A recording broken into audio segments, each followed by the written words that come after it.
السلام علیکم وعلیکم السلام ورحمۃ اللہ یا علی مدد اعوذ باللہ من الشیطان اللعین الرجیم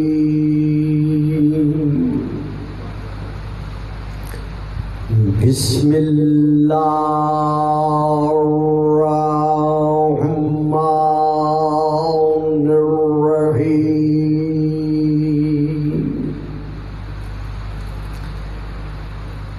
الحمد للہ الذی جعلنا من اہل لیلۃ القدر سبحان اللہ والشکر للہ الذی جعلنا من اہل لیلۃ القدر والصلاة والسلام علی معدن فیوضات لیلۃ القدر محمد المبعوث صلوات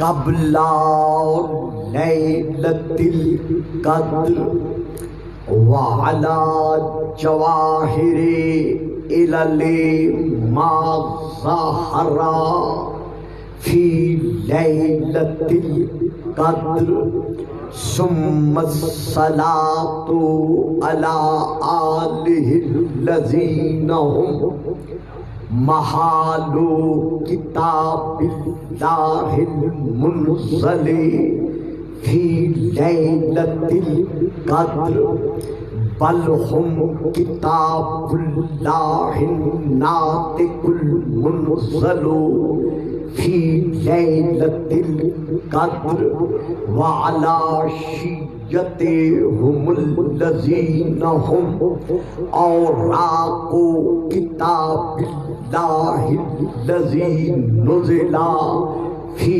لیلۃ القدر لاقتباسہم المعارف من مشکات لیلۃ القدر اما بعد فقد قال اللہ تبارک وتعالی الذی خالق لیلۃ القدر فی کتاب القدر اللہ یتوفی الانفس حین موتہا صلوات. سلامت رہے. سب سے پہلے جیسا کہ آپ حضرات کے علم میں ہے، میں افصح الفصحاء ابلغ البلغاء اخطب الخطباء علم و عمل کے سنگم اور کائنات ذاکری پاکستان کے سدا بہار گلستان حضرت علامہ طالب جوہری صاحب مرحوم و مغفور، جنہوں نے اپنی اولاد کی شکل میں منبر حسینی کو ایسے جوہر بخشے ہیں جو ہمیشہ تا ابد الآباد تا ظہور القائم علیہ السلام قائم و دائم رہیں گے. صرف ان کی اولاد یتیم نہیں ہوئی بلکہ حقیقتاً دیکھا جائے تو حضرت امام جعفر صادق علیہ السلام کا یہ تواتر کے ساتھ ہمارے ہاں فرمان موجود ہے کہ یتیم وہ نہیں ہوتا، ہمارے حقداروں میں سے یتیم وہ نہیں ہوتا جس کے سر پر اس کے ماں باپ کا سایہ نہ ہو، بلکہ یتیم ہمارے حقداروں میں سے وہ ہوتا ہے جسے کوئی ہماری معرفت کا درس دینے والا نہ ہو. تو علامہ کی جو جدائی ہے وہ پوری قوم کے لیے پوری قوم کو یتیم بنا کر گئی ہے۔ خلاق عالم ان کے درجات میرا ایمان ہے بلند ہیں اور ہمیشہ بلند رہیں گے۔ اور بھائی محترم مکرم مرحوم غفور سہیل زیدی صاحب جن کی تصویر کو دیکھ کر مجھے یاد آ گیا ہے، آج سے 20 سال یا 25 سال پہلے میں یہاں حاضر ہوا تھا بھائی ہی کی دعوت دی ہوئی دعوت پر، تو خدا ان کے اور ان کے خاندان کے باقی جتنے افراد وفات پا چکے ہیں اور تمام مومنین و مومنات مسلمین و مسلمات جو وفات پا چکے ہیں، خدا ان سب کے درجات کو بلند فرمائے۔ اور ہمارے ملک پاکستان میں کرونا کی وبا سے نبرد آزما ہونے کے لیے جو قدم اٹھائے گئے ہیں، خلاق عالم ہم سب کو ان اقدام کو نبھانے کی توفیقات پر قائم و دائم رکھے، ہمارے ملک کو داخلی اور خارجی انتشارات سے محفوظ رکھے، اور ظہور القائم علیہ السلام تک یہ ذکر اسی طرح قائم و دائم رہے۔ صلوات۔ وہاں بیٹھنا چاہے جیسے آپ کی مرضی۔ اچھا چلو جی، آپ نے جو مجلس پڑھی تھی نا ان کی والدہ کی، اچھا آج ان کی 31ویں برسی ہے۔ اچھا ماشاءاللہ خوب، آپ بس وہ مجھے تصویر دیکھ کے یاد آ گیا۔ اچھا جی، ایک مومن سخت بیمار ہے جی، اور ایک مومنہ بھی سخت بیمار ہے، دعا کریں جو بیمار ہیں خدا انہیں شفائے کاملہ عطا کرے، اور اس کرونا مرض سے پورے پاکستان کو، پورے عالم اسلام کو، پورے عالم انسانیت کو اللہ حفاظت عطا فرمائے۔ مل کے نعرہ تکبیر، نعرہ تکبیر، نعرہ رسالت، نعرہ رسالت، نعرہ حیدری، نعرہ حیدری، حسینیت، حسینیت، یزیدیت، یزیدیت، بابد بلند صلوات۔ آئیو یا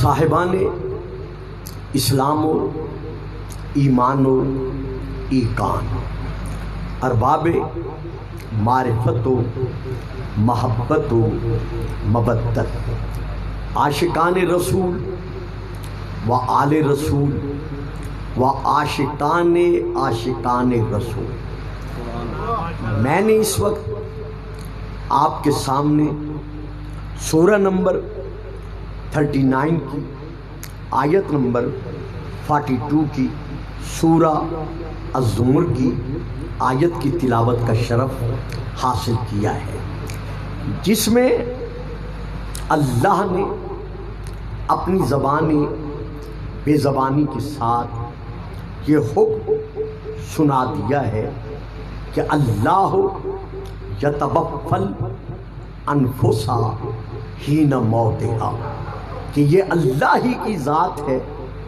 یہ اسی قادر و قدیر ہی کی ذات ہے، یہ اسی احکم الحاکمین ہی کی ذات ہے جو موت کے وقت روحوں کو قبض کرتا ہے۔ توجہ فرمائی آپ بیٹا جی، ذرا تھوڑا سا بولنا پڑے گا، تھوڑا تھوڑا یہ اللہ ہی کی ذات مبارکہ ہے کہ جو روحوں کو بوقت موت قبض کرتا ہے، یعنی روحوں پر موت کو مسلط کرنے والا اللہ ہے۔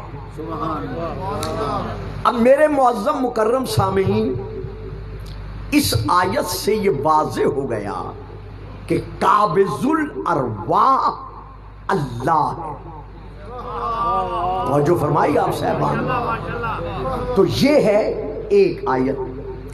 اب میں اسی موضوع کے پیش نظر سورہ السجدہ کی آیت کی تلاوت کا شرف حاصل کر رہا ہوں، جس میں اللہ ارشاد فرما رہا ہے اپنے حبیب سے، قل یتوفاکم ملک الموت الذی وکل بکم ثم الی ربکم ترجعون، میرے حبیب اپنے افراد امت پر اور باقی تمام سننے والوں پر اس حقیقت کو واضح فرما دو کہ ملک الموت تمہاری روحوں کو قبض کرتا ہے۔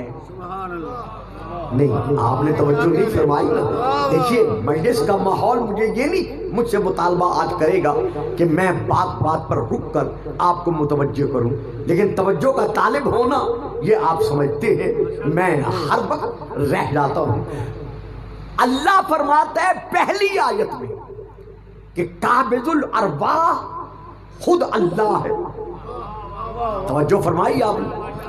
اب اس دوسری آیت میں اللہ کیا فرما رہا ہے کہ میرا حبیب اپنے افراد امت سے اور باقی سننے والوں سے کہہ دیجئے، فرما دیجئے کہ ملک الموت تمہاری روحوں کو قبض کرتا ہے۔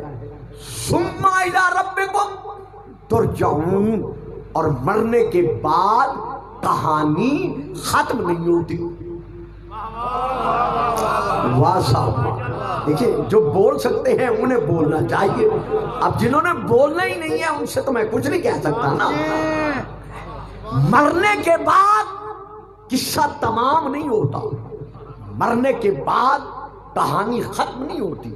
آج عام زبانوں پر یہی کہا جا رہا ہے اور یہی ہم سن رہے ہیں، بس یہ مر گیا قصہ ختم ہو گیا، نہ، مرنے کے بعد ثم الی ربکم ترجعون، پھر تم اپنے رب کی طرف پلٹائے جاؤ گے، وہاں جا کے پتا چلے گا کہ اجر رسالت ادا کیا ہے یا نہیں کیا۔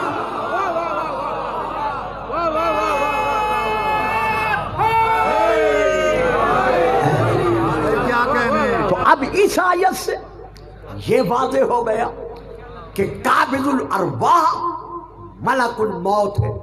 اب میں پھر ایک اور آیت پڑھ رہا ہوں آپ کے سامنے، سورہ النحل کی یہ آیت ہے جو اب میں پڑھ رہا ہوں۔ الذین تتوفاہم الملائکۃ طیبین یقولون سلام علیکم ادخلوا الجنہ بما کنتم تعملون۔ اب اس آیت میں کیا ہے؟ الذین، وہ لوگ جن کی ملائکہ روحیں قبض کرتے ہیں اس حالت میں کہ وہ لوگ طیب ہوتے ہیں۔ کیا کہنے لوگ طیب ہوتے ہیں؟ ہاں، الذین تتوفاہم الملائکۃ طیبین، وہ لوگ جن کی فرشتے، جن کی ملائکہ روحیں قبض کرتے ہیں۔ اب یہ حالیہ ہے طیبین یہاں پر، در حالہ کہ وہ لوگ کیا ہوتے ہیں؟ طیب ہوتے ہیں، پاک و پاکیزہ ہوتے ہیں، شیعہ اور غیر شیعہ۔ جیسا کہ بخاری صاحب نے اعلان کیا ہے کہ یہ تقریر پوری مجلس پوری دنیا میں سنی جا رہی ہے، شیعہ اور غیر شیعہ دونوں کی تفسیروں میں ترجمہ کے ساتھ ان بریکٹ یہ لکھا ہوا ہے کہ طیبین سے مراد کیا ہے۔ کچھ لکھتے ہیں کہ وہ شرک سے پاک ہوتے ہیں اور کچھ نے لکھا ہے نا، انما ولیکم اللہ ورسولہ والذین آمنوا الذین یقیمون الصلاۃ ویؤتون الزکاۃ وہم راکعون کے تحت وہ شرک سے بھی پاک ہوتے ہیں، کفر سے بھی پاک ہوتے ہیں، نفاق سے بھی۔ یہ آپ درود نہیں پڑھیں گے، مولانا کی طرف دیکھیں گے، درود پڑھیے گا۔ سلام، نعرہ تکبیر، نعرہ تکبیر، نعرہ رسالت، نعرہ رسالت، نعرہ حیدری، نعرہ حیدری، یا برعظمت محمد وآل محمد علیہ السلام صلوات۔ تو اب اس سورہ النحل کی آیت میں کیا ہے کہ فرشتے ہیں جو لوگوں کی روحوں کو قبض کرتے ہیں، اور جن لوگوں کی روحوں کو یہ ملائکہ قبض کرتے ہیں ان کی حالت کیا ہے؟ طیبین۔ اب آپ اندازہ لگائیں، جنہیں ملائکہ کہہ دیں کہ یہ پاک ہے، اللہ ملائکہ کی زبان سے جن کے متعلق گواہی دلوا دے یہ پاک ہیں، قبر کی کیا جرت ہے کہ ان کو اپنے عذاب میں مبتلا کر سکے؟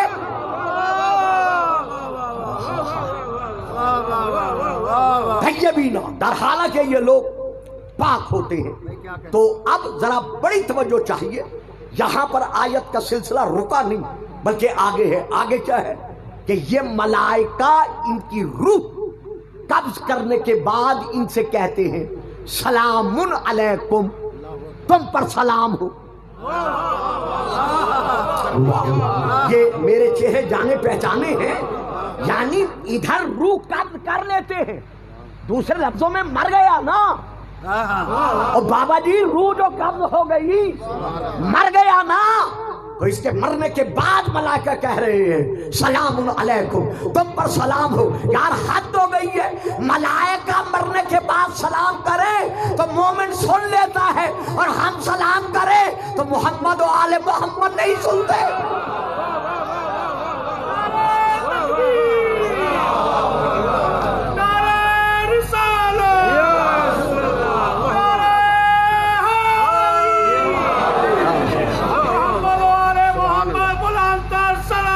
اللہم صلی علی محمد و آل محمد۔ یہ میں حدیث نہیں پڑھ رہا، میں نے اسی لیے پہلے حوالہ دیا ہے، یہ میں روایت نہیں پڑھ رہا، یہ میں آیت پڑھ رہا ہوں۔ سورہ النحل کی آیت ہے، گھروں میں جا کے نکالیے گا اور خود تلاوت فرما لیجیے گا کہ ملائکہ جب ان پاکیزہ لوگوں کی روحوں کو قبض کر لیتے ہیں تو پھر کہتے ہیں یقولون، پھر کہتے ہیں سلام علیکم، کہ تمہارے لیے سلامتی ہے، ہمارا تم پر سلام ہے۔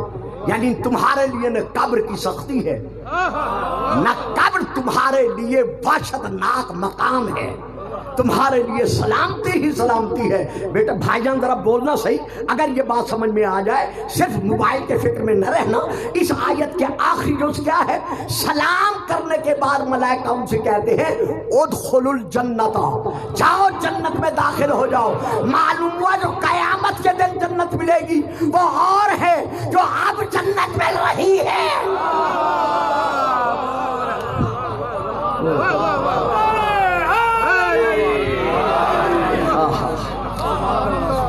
ملائکہ ان سے کہیں گے کہ جاؤ جنت میں داخل ہو جاؤ۔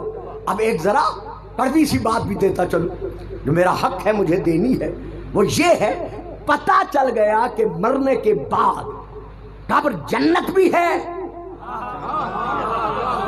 اگلا فکرہ تو آپ نے دینا تھا، اس آیت سے واضح ہو گیا نا کہ مرنے کے بعد قبر جنت بھی ہے، قبر جہنم بھی ہے۔ آج یہ کہہ دینا مر گیا ہے، قبر میں چلا گیا ہے، اللہ جانے جنت کب ملے گی، جہنم کب ہوگی، ابھی تو گیا نا، قیامت آئے گی تو پتہ چلے گا۔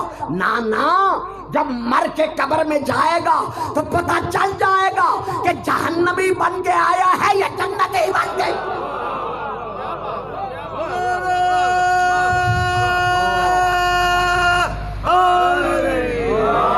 لیکن نہیں، میں صرف گزرنا نہیں چاہتا، میں یہاں پھر آیت پڑھتا ہوں النار یعرضون علیہا غدوا وعشیا۔ وہ لوگ جو طاغوتی راستوں پر چلتے ہوئے مر جاتے ہیں، یعنی جو لوگ صراط مستقیم کو چھوڑ کر چپ کر جاتے ہیں، پھر فکرہ دینا پڑتا ہے۔ حالانکہ ایسے ماحول میں جب تقاریر ایسی ہو تو فکرے نہیں دینے چاہیے، لیکن آپ کی خاموشی پر دینا پڑتا ہے۔ جو لوگ صراط محمد و آل محمد کو چھوڑ کے مر جاتے ہیں، اچھا جی ذرا سر اٹھائیے گا، فکرہ لے لیجیے گا، پھر سر چھپا لیجیے گا۔ جو لوگ صراط رسول تو جہان اور صراط کل ایمان کو چھوڑ کے مر جاتے ہیں، النار یعرضون علیہا غدوا وعشیا، ایسے فرعونی کردار رکھنے والوں کے لیے قبر جو ہے صبح و شام ان پر آگ پیش کی جاتی ہے۔ پتہ چل گیا نا کہ مرنے کے بعد جہنم ہے، یعنی قبر جہنم بن جاتی ہے۔ اب رات کو سوتے وقت عالم تنہائی میں اپنا محاسبہ کرنا چاہیے کہ اگر اسی وقت مجھے موت آ گئی تو میں جہنمی بن کے جا رہا ہوں یا جنتی بن کے جا رہا ہوں۔ اب میں ایک اور آیت پڑھ رہا ہوں، قبر میں جہنم ہے، یہی قبر میں جنت بھی ہے۔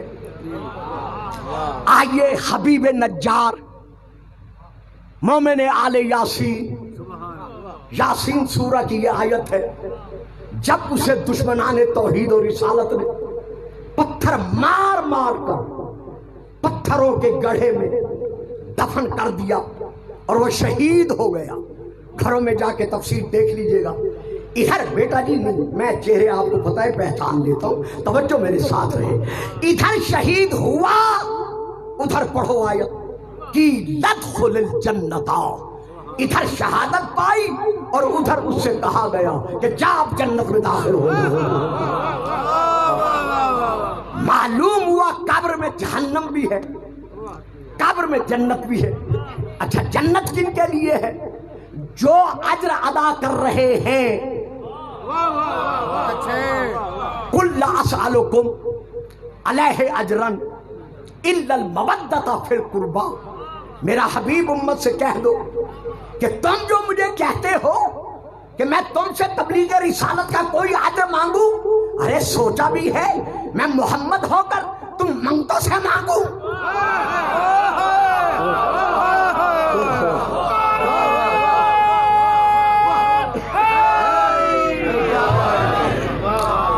نہیں، یہ میرے شایان شان نہیں ہے کہ میں تم سے کچھ مانگوں۔ ہاں اللہ منگوا رہا ہے، اب مانگ رہا ہوں کہ ان سے کہہ دو لا اسألکم علیہ اجرا الا المودۃ فی القربی، میں تم سے کوئی تبلیغ رسالت کا اجر نہیں مانگتا، لیکن قربا کی مودت کا سوال کرتا ہوں۔ اب ایمان سے مجھے بتاؤ، جو آج لاہور میں رہتے ہوئے سید سجاد شاہ بخاری کو جانتے ہوئے ان کا سوال پلٹا دے تو آپ کیا کہیں گے؟ جو حضرت مولانا حافظ کاظم رضا صاحب کو جانتے ہوئے ان کا سوال پلٹا دے، یعنی پورا نہ کرے، آپ اسے کیا کہیں گے؟ جو کسی مرجع اعظم کا مقلد ہونے کے باوجود اس کا سوال پلٹا دے تو آپ اسے کیا کہیں گے؟ اور جو نبی کا سوال پلٹا دے،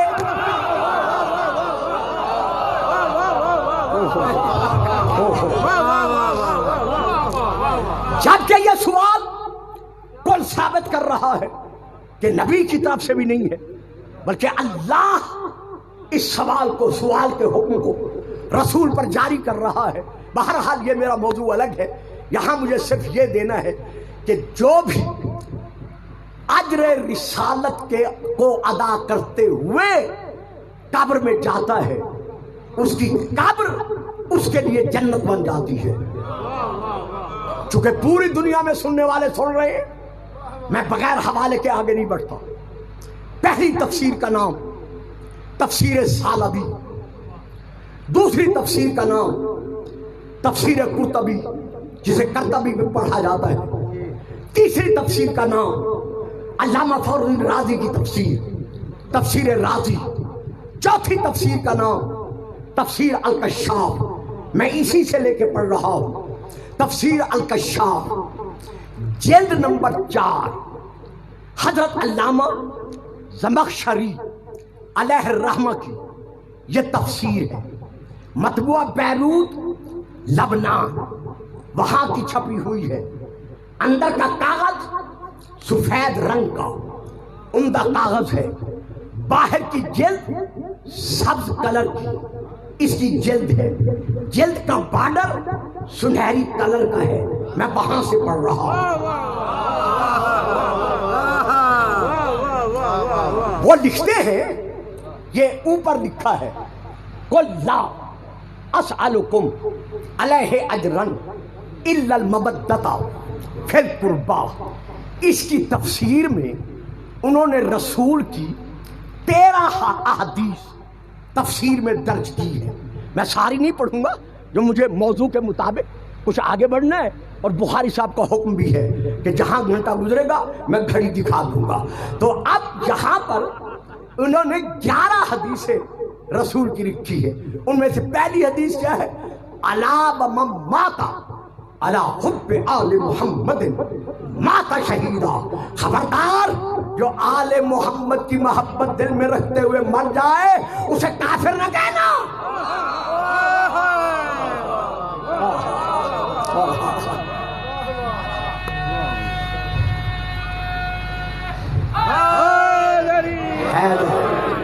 اسے مشرک نہ کہنا. کافر مشرک کہنا تو دور کی بات ہے، خبردار اسے مردہ بھی نہ کہنا. میں نبیوں کا نبی اعلان کر رہا ہوں کہ جو اہل بیت محمد کی محبت دل میں رکھتے ہوئے مر جائے وہ شہید ہوتا ہے. تو اب ایک فکرہ دے دوں گا، آپ بولیں گے نا؟ بولیں گے آپ صاحبان؟ دے دوں ایک فکرہ. اور بھائیوں کیا ہو گیا ہے، جب ہم رسول کے امتی شہید کی زندگی کو نہیں سمجھ سکتے تو حیات محمد و آل محمد کو کیسے سمجھ سکتے؟ یہ ہے پہلی حدیث. 11 نہیں پڑھوں گا. دوسری حدیث الا ومن مات علی حب آل محمد مات مغفورا لہ. یہ میں شیعہ تفسیر سے نہیں پڑھ رہا. جو آل محمد کی دل میں محبت رکھتے ہوئے مر جائے اللہ اس کے سارے گناہ معاف کر دیتا ہے. پتہ چل گیا گناہ معاف کروانے ہیں تو آل محمد کے دروازے پہ آنا پڑے گا.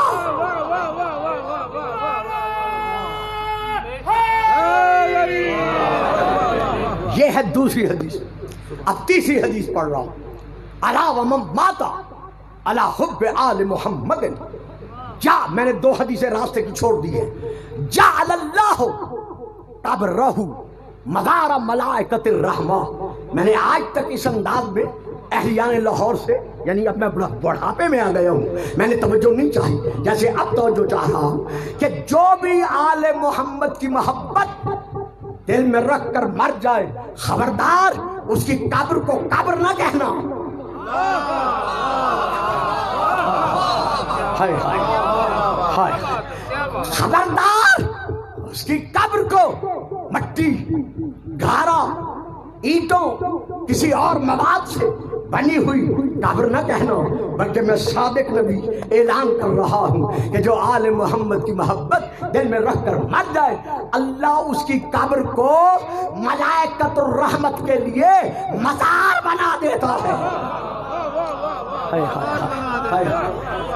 زیارت گاہ بنا دیتا ہے. اوہو، نہیں چاہتا تھا فکرہ آگے دوں، آپ چپ کر گئے، مجھے فکرہ دینا پڑا. مسلمان عالم جب حبدار محمد و آل محمد کی قبر فرشتگان رحمت کے لیے مزار بن جاتی ہے اور ان کا آنا ان مزاروں پر شرک نہیں ہوتا تو پھر مبادیان محمد و آل محمد کا ان کے مزاروں پہ جانا.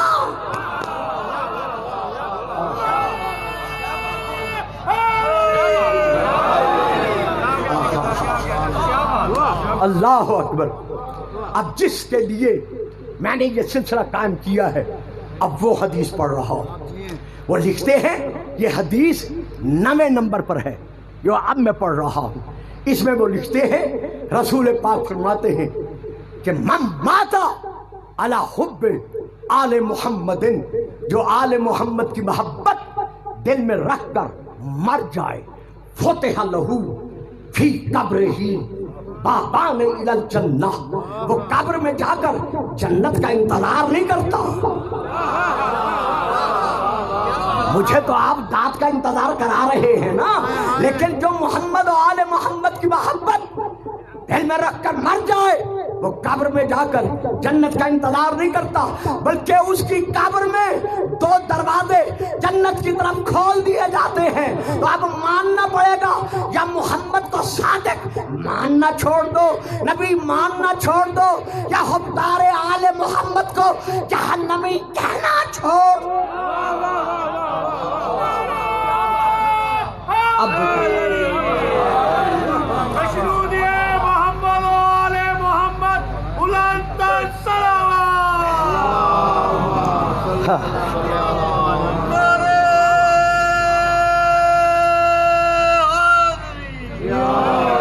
سبحان اللہ. تو اب ملائکہ روح قبض کرتے ہیں. 3 آیات. اب میں چوتھی آیت پڑھ رہا ہوں. حضور ایک تھوڑی سی دیر کے لیے نا مجھے اپنے چہرے کی زیارت سے عبادت کا حصہ وصول کر لینے دیں. اب اوے بیٹا آرام سے بیٹھو. اب میں آپ کے سامنے چوتھی آیت پڑھ رہا ہوں. یہ آیت ہے سورہ الانعام کی، جس میں اللہ ارشاد فرما رہا ہے حتی اذا جاء احدکم الموت توفتہ رسلنا وہم لا یفرطون. جب بھی تم میں سے کسی ایک کی موت کا وقت قریب آ جاتا ہے تو ہمارے بھیجے ہوئے رسول، میں کبھی انشاءاللہ اس پر پوری روشنی ڈالوں گا، آج تو مجھے صرف گزرنا ہے نا. ہمارے بھیجے ہوئے رسول، یہاں ملائکہ نہیں کہا، یہاں ملک الموت نہیں کہا، یہاں بھیجے ہوئے فرشتوں کا ذکر نہیں کیا. یہاں پہ صاحب یہاں کیا فرمایا ہے؟ ہمارے بھیجے ہوئے رسول ان کی روح کو قبض کرتے ہیں. وَهُمْ لَا يُفَرِّطُونَ. اور یہ ایک لمحے کے لیے بھی افراط و تفریط سے، یعنی لمحہ بھر کے لیے بھی یہ سستی سے کوتاہی سے کام نہیں لیتے، بلکہ یہ ان کی روح قبض کرتے ہیں. اب آپ نے میرے معظم مکرم سامعین، میرے عزیز بیٹوں، میرے صاحبان علم و معرفت بزرگوں، میری پردے میں بیٹھ کر سننے والی ماں بہنوں بہو بیٹیوں، میری تقریر کو اپنے اپنے مقام پر سماعت فرمانے والے میرے صاحبان اسلام و ایمان بزرگوں بھائیوں، آپ نے سماعت فرمایا. پہلی آیت میں کیا ہے؟ قابض الارواح اللہ ہے. دوسری آیت میں کیا ہے؟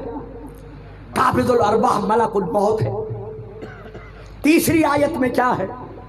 قابض الارواح ملائکہ ہے. چوتھی آیت میں کیا ہے؟ قابض الارواح رسول ہے. اب پھر ذہنوں میں آئے گا یہ رسول کون ہے؟ تو بھائی جان بات سمجھ میں آ رہی ہے نا؟ جب رسول کا ذکر آ گیا تو ملک الموت تو سمجھ میں آ گئے، فرشتے تو ذہن میں آ گئے. اب فوراً بچوں کے ذہن میں آئے گا یہ رسول کون ہے. آئیے پھر میں آیت پڑھتا ہوں. اب جو میں آیت پڑھ رہا ہوں یہ سورہ الحج کی آیت ہے جو آپ کے سامنے تلاوت کر رہا ہوں. اللہ ارشاد فرماتا ہے اللہ یستفی من الملائکۃ رسلا ومن الناس. یار بڑی ہم لوگ محنت کرتے ہیں، آپ کو کیا پتا؟ یعنی آپ نے تو 5 10 15 منٹ میں آیات کو سن لیا. یہ تو ہمیں پتا ہے نا کہ کتنی تفاسیر کی کتابیں ہمیں دیکھنی پڑتی ہیں، اور پھر یہ گلدستہ ہم آپ کے سامنے پیش کرتے ہیں جسے آپ ادھر ادھر دیکھ کر ہماری دل شکنی کا سبب بن جاتے ہیں. تو یہاں پر اللہ فرما رہا ہے اللہ یستفی من الملائکۃ رسلا ومن الناس. اللہ فرشتوں میں سے اور کچھ لوگوں میں سے کچھ فرشتوں کو اور کچھ الناس کو چن لیتا ہے. یعنی فرشتے بھی چنے ہوئے ہیں اور الناس بھی چنے ہوئے ہیں. اب الناس کے لیے فرشتوں میں سے جو چنے ہوئے ہیں 4 کا ذکر ہے: جبرائیل، میکائیل، اسرافیل، اسرائیل. یہ موضوع الگ ہے. الناس میں جو چنے ہوئے ہیں بے شک انبیاء ہیں، رسول اللہ ہے، اولیاء اللہ ہے، لیکن ان میں سے بھی کچھ ایسے ہیں کہ جن کو جب دیکھنا چاہو گے تو ایک ہی گھر میں ایک ہی چادر کے سائے میں مصطفیٰ بھی ہے، مجتبیٰ بھی ہے، مرتضیٰ بھی.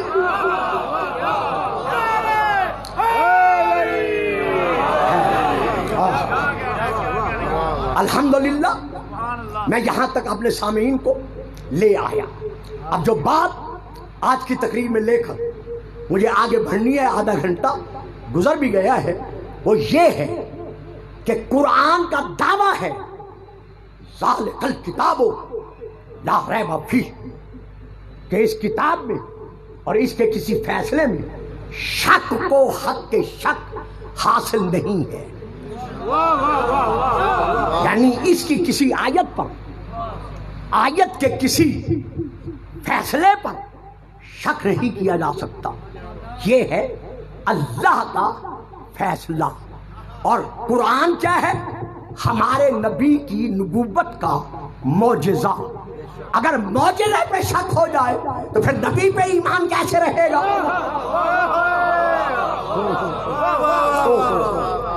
تو لہذا قرآن کا ہر فیصلہ محکم ہے، اٹل ہے.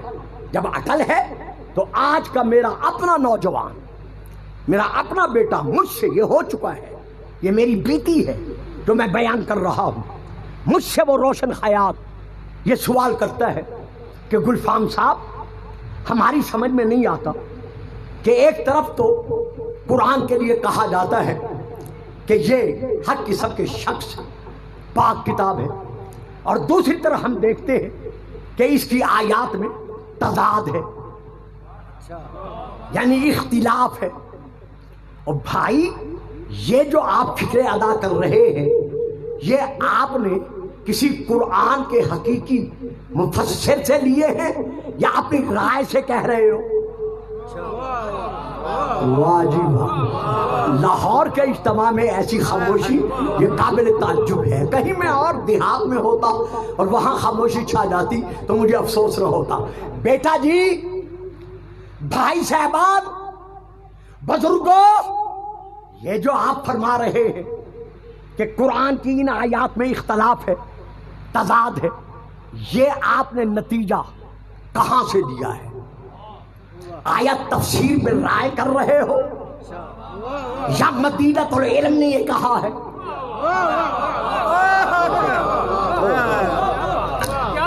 بات سمجھ میں آ رہی ہے؟ بے شک آپ حفاظتی تدابیر میں رہے، لیکن تھوڑا تھوڑا آپ بولتے بھی رہے تاکہ مولا کے رجسٹر میں آپ کا نام درج ہو جائے کہ ذاکر گلفام اکیلا نہیں تھا بلکہ سارے اس ذکر کے ذاکر تھے. میل کے نعرہ حیدر. واہ.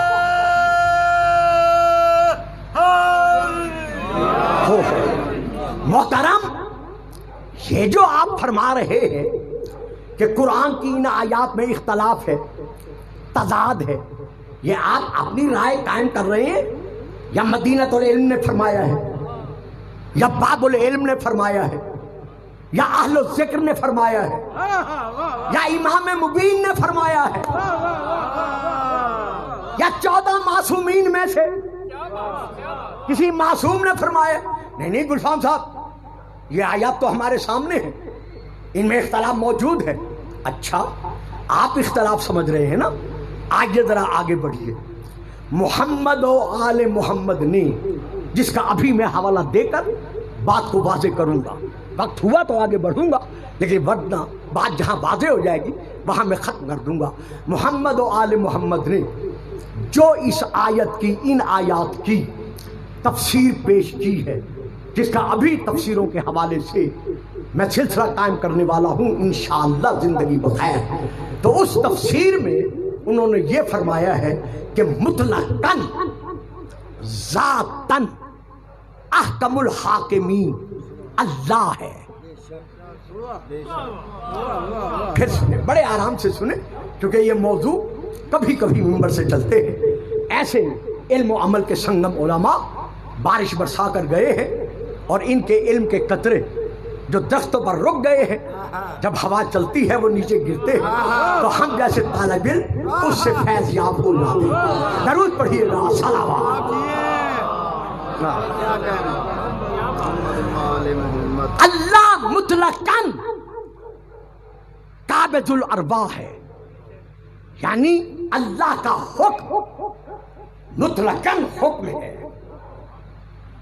مارنے اور جلانے پر وہی قادر و قدیر اختیار رکھتا ہے. اگر ملائکہ، اگر ملک الموت، اگر رسول موت دیتے ہیں تو حکم ادھر سے ہوتا ہے، صادر ادھر سے ہوتا ہے. یعنی حکم احکم الحاکمین کا ہے جو جاری ان کے ذریعے سے ہو رہا ہے. نہیں، مجھے خود کو مزہ نہیں آیا، جیسے میں بات دے کے بڑھنا چاہتا تھا میں دے نہیں سکا، آپ خاموش ہو گئے. دیکھیے آیت ہے، یہ میں پڑھنا نہیں چاہتا تھا، آپ زبردستی مجھے پڑھوا رہے ہیں. وما تشاؤون الا ان یشاء اللہ، اے محمد و آل محمد تم نہیں چاہتے مگر وہی چاہتے ہو جو اللہ چاہتا ہے۔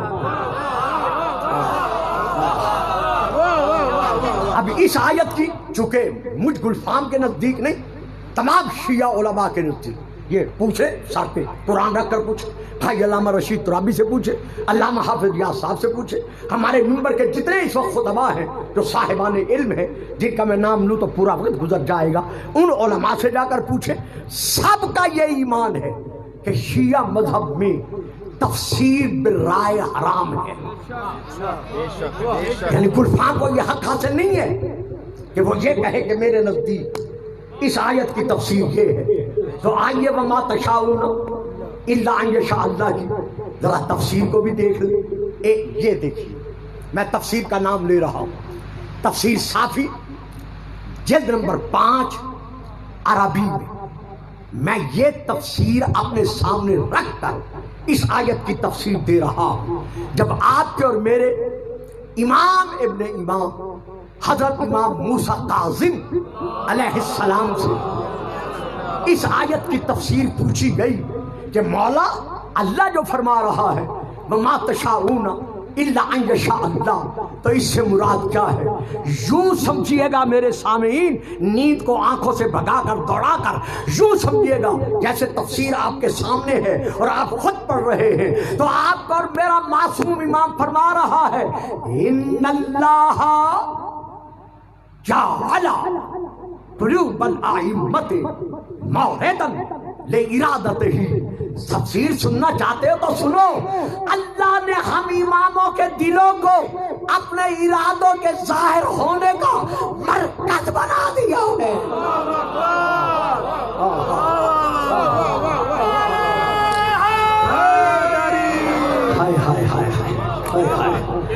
اچھا جی، کچھ احباب بڑی توجہ سے دیکھ رہے ہیں، شاید ان پر بات ابھی واضح نہیں ہوئی، وہ 65-66 برس ہو گئے ہیں مجھے تقریر کرتے کرتے، الحمدللہ میں چہرے دیکھ کے پہچان جاتا ہوں کہ کون کس فکر میں مبتلا ہو گیا ہے۔ تو اسی بات کو واضح کرنے کے لیے میں آپ کو لے چلتا ہوں، اللہ کرے مجھے یاد رہ جائے، میں آپ کو لے چلتا ہوں حضرت امام حسین علیہ السلام کی زیارت مطلقہ کی طرف۔ یہ گھروں میں آپ پڑھتے ہوں گے، جب زائر مولا کا امام حسین کی زیارت مطلقہ کو پڑھتا ہے تو اس میں ایک جملہ آتا ہے، کیا؟ من ارادہ، جب اللہ ارادہ کرتا ہے کسی شے کو ظاہر کرنے کا، من اراد اللہ ہو، جب اللہ کسی شے کو ظاہر کرنے کا ارادہ کرتا ہے، بدأ بکم، اے محمد و آل محمد، وہ تمہارے وسیلے سے ظاہر کرتا ہے۔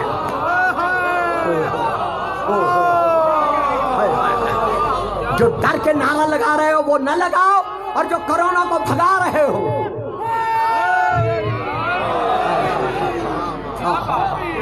اچھا جی بخاری صاحب، میں تو یقین کریں سوچ بھی نہیں سکتا تھا کہ اچانک زبان پر یہ زیارت کے فکرے آنے کے ساتھ آپ اس طرح میرا ساتھ دیں گے، تو مولا کرے ایک دو فکرے اور مجھے یاد آ جائیں۔ اسی زیارت مطلقہ میں ایک آدھ جملے کے بعد زائر پھر کہتا ہے، اے محمد و آل محمد، بکم فتح اللہ و بکم یختم اللہ۔ اے محمد و آل محمد، یہ آدم کی شان نہیں، یہ نوح کا مقام نہیں، یہ ابراہیم کی منزلت نہیں، یہ موسیٰ و عیسیٰ کی جگہ نہیں، یہ صرف تمہارا مقام ہے کہ اللہ نے کائنات کا آغاز بھی تم سے کیا ہے اور کائنات کا انجام بھی تم پر ہوگا۔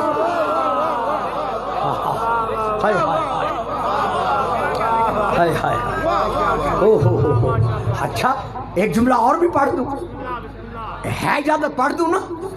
گھروں میں جا کے دیکھ لیجیے گا، وَبِكُمْ يَمْحُو مَا يَشَاءُ وَبِكُمْ يُثْبِتُ۔ اے محمد و آل محمد، یہ تم ہو کہ تمہارے وسیلے سے اللہ تقدیریں بگاڑتا بھی ہے، سنوارتا بھی ہے۔ جس طرح آپ سن رہے ہیں اور میں پڑھ رہا ہوں، درود پڑھیے گا، سلام جیو مولانا، سلامتی ہو۔ نصیب ہے.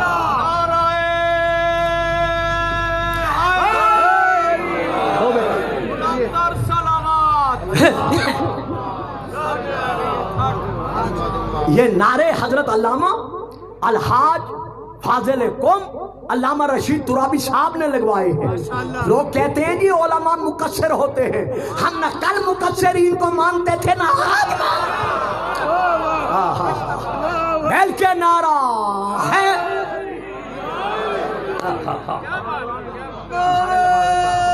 علامہ صاحب کو بھی اچھا جی اچھا. نعرہ تکبیر. کیمرہ ادھر رہے, مولانا پہ کیمرہ رہے.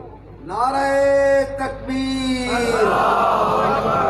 نعرہ رسالت. نعرہ حیدری. حیدری. حیدری.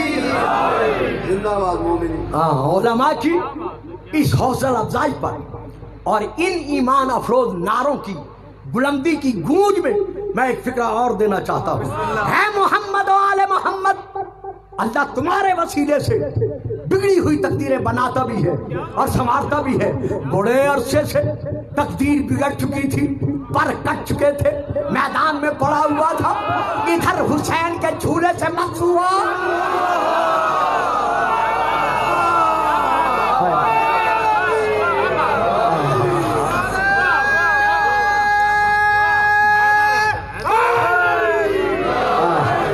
حسین سے مس نہیں ہوا.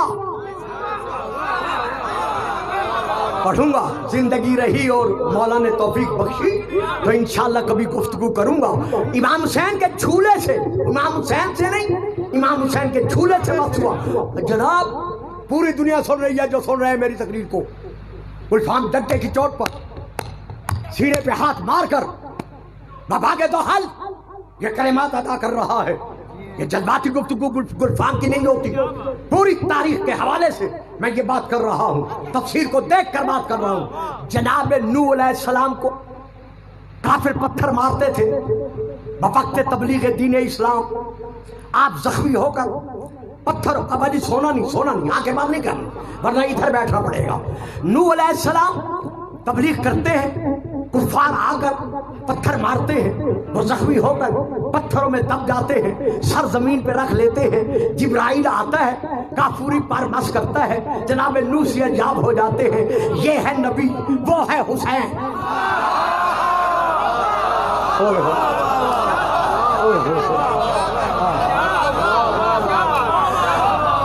نبی شفا حاصل کر رہا ہے فرشتے کے پروں سے, اور فرشتہ شفا حاصل کر رہا ہے حسین کے جھولے سے. ہوئے ہوئے ہوئے, کیا بات ہے, کیا اب ذرا اس سے آگے بڑھیے. جو فکر میں نہیں دے رہا تھا زبان پر آ گئے. یہ مولا کی گداگری کا صدقہ ہے. زیارت مطلقہ پڑھا کریں, زیارت عاشورہ پڑھا کریں, یہ دعائیں پڑھا کریں, دعائیں صبح سب پڑھا کریں, دعائیں رجبیہ پڑھا کریں, دعائیں شعبانیہ پڑھا کریں. خدا کے لیے ان دعاؤں کو ترجمے سے پڑھیں, پھر آپ کو پتہ چلے گا کہ ہم جو خطبہ ممبر سے پیش کرتے ہیں ایک قطرے کے برابر بھی پیش نہیں کر سکتے جو آئمہ نے خود اپنے آپ کو منوایا ہے. زیارت جامع قبیلہ پڑھیں, پھر پتہ چلے گا کہ ان کا مقام کیا ہے. اے محمد و آل محمد, یہ تمہارا مقام ہے. بکم تم بت الارض اشجارہا وبکم تخرج الارض اسمارہا وبکم تنزل السماء قطرہا ورزقہا. اے محمد و آل محمد, یہ صرف تمہاری عظمت ہے کہ زمین تمہارے وسیلے سے درختوں کو پیدا کر رہی ہے. ہائے ہائے ہائے ہائے. جن بزرگوں نے مجھے اپنی دعاؤں کے سائے میں پالا ہے, میں ان سے ایک فکرہ کہتے ہوئے متوجہ کرنے کے لیے ضرور کہوں گا. اے محمد و آل محمد, ہائے ہائے, یہ تمہارا مقام ہے کہ زمین تمہارے وسیلے سے درختوں کو اگاتی ہے, اشجار کو اگاتی ہے, اور یہ تمہارا وسیلہ ہے کہ زمین کے درخت تمہارے وسیلے سے پھل دیتے ہیں. ہائے ہائے، جو پھل ہوگا وہ اس پھل کو سمجھے گا.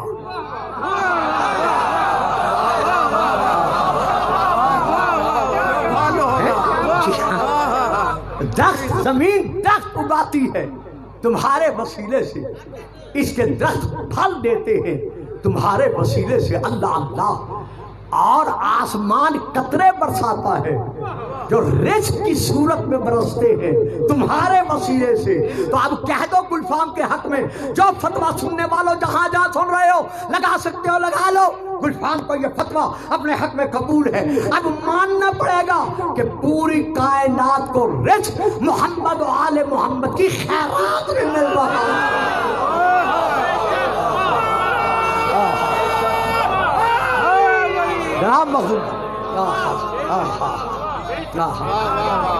جو سمجھتا ہے رزق ان سے مل رہا ہے اللہ کی طرف سے، وہ نعرہ لگائے، باقی چپ رہے. مل کے نعرہ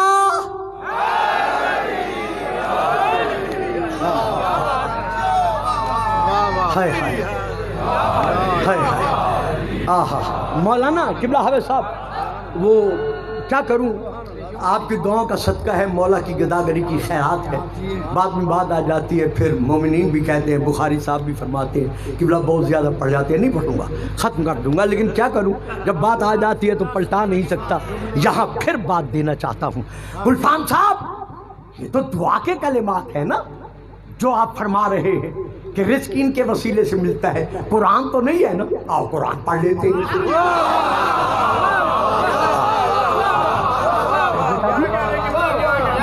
آؤ قرآن پڑھ لیتے ہیں. لو میں قرآن پڑھ رہا ہوں.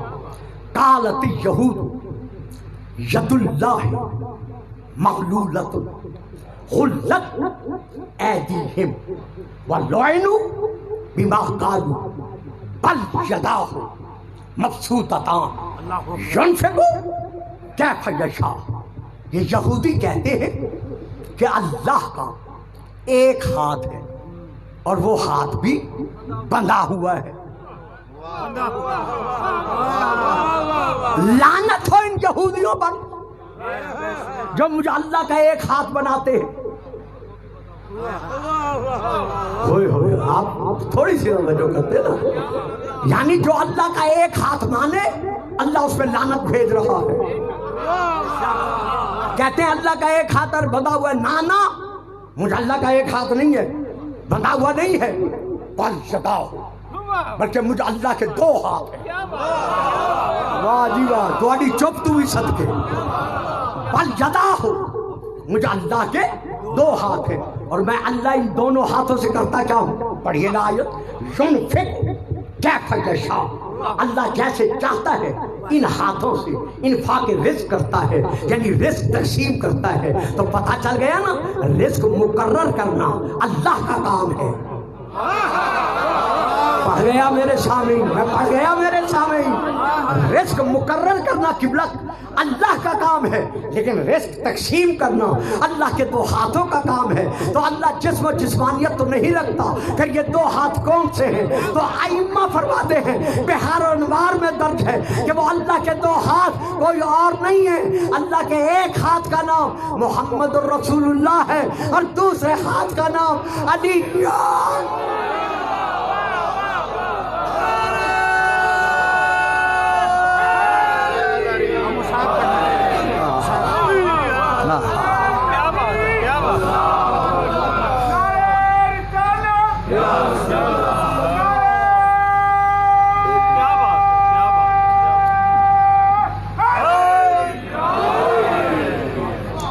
پانچ سات منٹ کی رعایت دے دیں گے، 5-7 منٹ کی رعایت دے دیں گے. ہو گئی؟ اچھا، درود پڑھے صلوات. دیکھیے محترم مکرم جناب الحاج سید سجاد حسین بخاری صاحب، خدا ان کی زندگی دراز کرے، انہیں صحت کاملہ اس کے ساتھ قائم و دائم رکھے. جس انداز میں یہ لاہور میں خدمات دینیہ انجام دے رہے ہیں، یہ پورا تاریخ کا ایک باب بن رہا ہے. اور میں مولا کے ممبر پہ بیٹھا ہوں، جس طرح آپ بزرگوں کی تعظیم میرے دل میں گھر رکھتی ہے، اسی طرح آغا جان کی تعظیم کا میرے دل میں یہ مرکز ہے کہ جیسے یہ ٹیلی فون پر فرماتے ہیں کہ گلفام صاحب یہ مجلس پڑھنی ہے، میں کہتا ہوں جناب آپ یوں نہ کہا کریں کہ پڑھنی ہے ٹائم، آپ فرمایا کریں حکم دے کر کے گلفام پڑھو، تب پتہ چلے گا کہ میرے دل میں آپ کا کیا مقام ہے۔ درود پڑھیے گا، سلام۔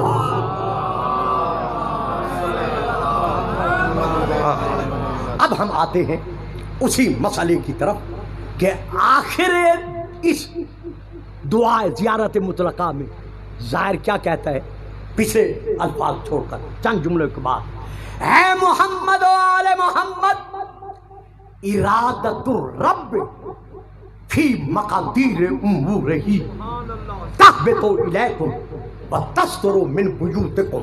بھائی جان یہ اچانک زبان پہ فکرے آ گئے ہیں، یہ مولا کی عنایت ہے، توجہ فرمائیے گا۔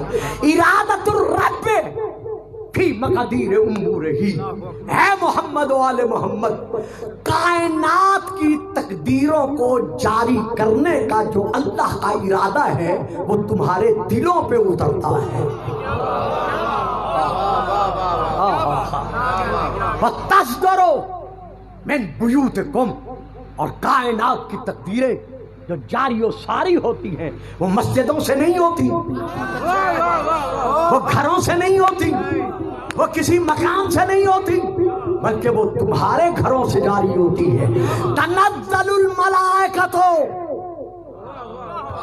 والروح فیہا بإذن ربہم من کل امر سلام ہے حتی مطلع الفجر۔ ملائکہ شب قدر نازل ہوتے ہیں، روح ملائکہ ان کے ساتھ ہوتی ہے، کرتے کیا ہیں؟ جو اللہ کی طرف سے تقدیر کے امور ہیں، فیصلے ہیں، وہ لے آتے ہیں۔ کون لاتے ہیں؟ ملائکہ اور روح۔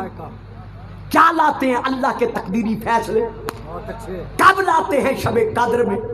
بھائیو تسی چپ کر جاندے ہو، میں کی کہا یار، شب قدر کا تو ذکر کرتے ہو، شب قدر میں جو تقدیری اللہ جاری کر رہا ہے ان کا تو ذکر کرتے ہو، جو تقدیریں لانے والے فرشتے اور روح ہیں ان کا تو ذکر کرتے ہو، یہ بھی تو بتاؤ کہ کس کے پاس لاتے ہیں؟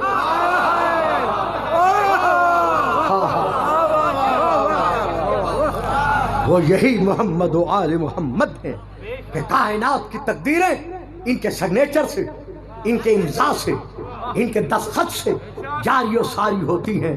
اگر آج آپ نے کرونا کے مقابلہ میں اپنے آپ کو قائم و دائم رکھنا ہے تو یہ وظیفہ بنا لو، اطفی بہا حر الوباء الحاتمہ، کہ یہ ہیں جن کے ذریعے سے میں ہر قسم کی جنگ سے لڑتا چلا آ رہا ہوں اور ہر قسم کی آگ کو بجھاتا چلا آ رہا ہوں۔ تو ہیں کون؟ وہ فبابناہما، یعنی وہ ہیں کون؟ المصطفیٰ والمرتضیٰ وابناہما والفاطمہ۔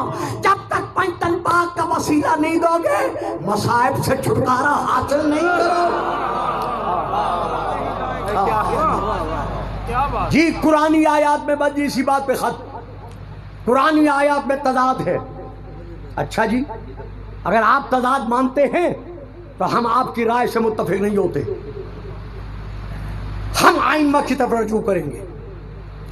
پہلی کتاب کا نام التوحید، حضرت آیت اللہ، یہ تو بیچ میں بات آ گئی نا، مجھے دینی پڑ گئی، آپ لیتے گئے میں دیتا گیا۔ التوحید حضرت آیت اللہ شیخ صدوق علیہ الرحمہ کی تالیف شدہ، جو کہ توحید کے موضوع پر ہے۔ رب اکبر کی قسم، اگر کوئی صرف اس توحید التوحید کے رسالے کو، جس کا اردو میں ترجمہ ہو چکا ہے، پڑھ لے، پھر اسے پتہ چلے گا کہ اللہ کو اللہ منوانے والے کون ہیں۔ نمبر 1 کتاب، نمبر 2 کتاب کا نام ہے معاش شناسی، حضرت علامہ آیت اللہ سید محمد حسین تہرانی کی لکھی ہوئی، قبلہ باہر کی جلد سبز کلر کی، وہاں سے لے کر میں پڑھ رہا ہوں۔ ٹائم ہوتا تو میں 40 50 10 20 30 کتابوں کے حوالے دیتا، اب میں انہی پہ اکتفا کر رہا ہوں. ان میں یہ درج ہے کہ وصال رسول کے بعد ایک غیر مسلم مدینے میں آیا. اس نے آ کر مسلمانوں سے سوال کیا کہ تم مسلمانوں میں سے آیا کوئی ایسا عالم بھی ہے کہ اگر قرآن میں کہیں کسی کو شک پڑ جائے تو وہ اس شک کرنے والے کے شک کو دور کر سکے. صاحب جی میں بڑے پردے سے گزر گئے یار, اور میں کی کرا, جو اس شک کرنے والے شکی کے شک کو دور کر سکے. اللہ اکبر. جس نے اس سے یہ سنا انہوں نے اشارہ کیا جا ادھر, جس کے لیے رسول فرما گیا ہے علی مع القرآن والقرآن مع علی. اچھا چلا, امیر المومنین امام مبین صاحب منزلت رفیع ہارونی دعوے دار سلونی جذب نور پیغمبر اللہ اکبر کو اکبر منوانے والے حیدر و صفدر تک پہنچا. پہنچ کر کہتا ہے سب مسلمانوں نے آپ کی طرف اشارہ کیا ہے, میں کچھ عرض کرنے کے لیے حاضر ہوا ہوں. امام مسکرا کر فرماتے ہیں تیرا سوال سن کر جواب دوں یا سوال سے پہلے جواب دوں؟ سر اٹھا کر قدموں کی زیارت سے مشرف ہو کر کہتا ہے واہ, اب پتہ چل گیا ہے کہ کتاب معلم کتاب کے بغیر کافی نہیں ہو سکتی. واہ جی واہ, تھوڑی چپ دی بھی واہ. امام فرماتے ہیں بول کیا کہتے ہیں قرآن آپ کے نبی کی نبوت کا معجزہ ہے؟ فرمایا لا ریب, بلا شک. کہتا ہے قرآن کا دعویٰ ہے ذالک الکتاب لا ریب فیہ, فرمایا برحق. کہتا ہے پھر یہ دیکھو اس آیت میں اللہ فرما رہا ہے اللہ یتوفی الانفس, کہ روح اللہ قبض کرتا ہے. اس آیت میں تمہارا قرآن کہہ رہا ہے کہ روح ملک الموت قبض کرتا ہے. اس آیت میں تمہارا قرآن بیان کر رہا ہے کہ روح ملائکہ قبض کرتے ہیں. اس آیت میں تمہارا قرآن, شاہ جی تھوڑا جی ہم نے پڑھ لیا, اس آیت میں تمہارا, میں کیا کروں بعد میں بات آ گئی تھی, اس آیت میں تمہارا قرآن کہہ رہا ہے کہ یہ رسول جن کی زیارت پر روحیں ان کی طرف پرواز کر کے چلی جاتی ہیں, یہ تضاد نہیں ہے تو اور کیا ہے؟ امام فرماتے ہیں سکلت کا امک, تیری ماں تیرے غم میں روئے. تو نے یہ تصور ہی کیسے کر لیا کہ قرآن کی آیات میں اور فیصلوں میں تضاد ہے؟ یاد رکھ قرآن صامت ہے تب بھی خطا نہیں ہے, قرآن ناطق ہے تب بھی خطا نہیں ہے. اچھا تو پھر آپ مجھ پر واضح کیجئے کیف شککتا فی کتاب اللہ المنزل, جو کتاب اللہ نے نازل کی ہے اس اللہ کی نازل شدہ کتاب پر تو نے شک کیسے کر لیا ہے؟ کہتے ہیں علی یہ آیات سامنے موجود ہے, شک کروں یا نہ کروں؟ میرے آل مولا فرماتے ہیں سن, انما یکفی کا, تجھے سمجھانے کے لیے یہ کافی ہے جو میں تجھے سمجھا رہا ہوں. معلوم ہو ہمیشہ ظرف دیکھ کر بات کرنی چاہیے. تجھے سمجھانے کے لیے یہ کافی ہے. انت تعلم, یہ کہ تو جان لے اور یہ کہ تو سمجھ لے, ان اللہ هو المحیی والممیت. بابا گھبرا تو نہیں گئے نا؟ یوں سمجھے میں سمیٹتا ہوں, بالکل سمیٹتا ہوں, موضوع پھر پڑھوں گا انشاءاللہ زندگی رہی. ان اللہ یحیی ویمیت, اور کہیں ہے المحیی والممیت, کہ اللہ ہی مارتا ہے اور اللہ ہی زندہ کرتا ہے. کہتا ہے یہ تو تمہارا قرآن کہہ رہا ہے, تم بھی کہہ رہے ہو, لیکن مجھے یہ بتاؤ یہ تضاد کہاں جائے گا؟ اب میرے مولا فرماتے ہیں سن, انہو یتوفی الانفس, روحوں کو موت اللہ دیتا ہے, لیکن یجری علی یدی من یشاء من خلقہ, اپنی مخلوق میں سے جس کے ہاتھوں سے جاری کرنا چاہتا ہے.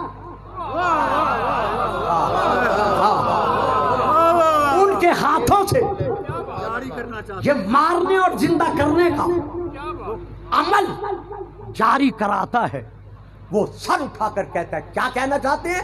فرمایا سن، من ملائکتہ وغیرہم، خواہ وہ ملائکہ ہوں یا ملائکہ کے، بڑی توجہ کیجیے گا، جہاں اتنی دیر آپ نے سماعت فرمایا ہے، میرا مقصد آج پڑھنے کا یہی تھا، بات میں بات آ گئی، میں پڑھتا چلا گیا، مولا آپ کو اور مجھے جزائے خیر پہ قائم رکھے۔ فرماتے ہیں سن، موت کا حکم اللہ دیتا ہے، زندگی اللہ دیتا ہے، لیکن سامنے آ کر اللہ روح قبض نہیں کرتا، بلکہ اللہ اس حکم کو جاری کرتا ہے اپنے ملائکہ کے ذریعے سے اور اپنے رسول کے ذریعے سے۔ وہ کون ہے؟ وغیرہم، جو ملائکہ نہیں ہے، جو ان کا غیر ہے۔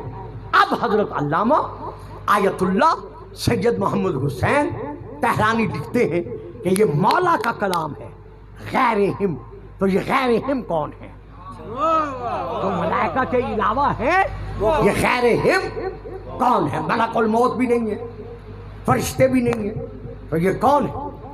آنہا موجود ہستن، یہ بھی ماننا پڑے گا کہ یہ اس عالم میں موجود ہیں،